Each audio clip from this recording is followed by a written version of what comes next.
If you need to check your GIMP version, the process is quick and easy, and in this video I'll walk you through it step by step. This is useful whether you're troubleshooting a problem, following a tutorial that requires a specific version, or just want to know exactly which release of GIMP you have installed. If this video helps, please hit like and subscribe for more simple software tutorials. Now let's get into it.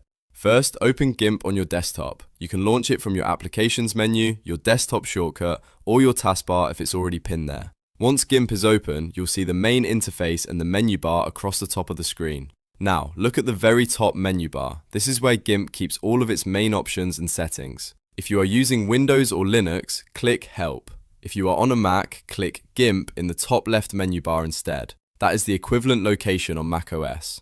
After clicking the correct menu, a drop-down list will appear. From that list, select About GIMP. This opens a small information window with details about your installed version of the software. In the About window, look near the top. You should see the version number displayed clearly, usually in bold text. This is the exact GIMP version currently installed on your computer. You may also see additional build information or release details depending on the version you're using. And that's it. You've now checked your GIMP version in just a few clicks. This is the fastest way to confirm which release you have before installing plugins, following tutorials, or comparing features. If this video was helpful, make sure to give it a like and subscribe for more quick GIMP tips and software guides. Thanks for watching, and I'll see you in the next tutorial.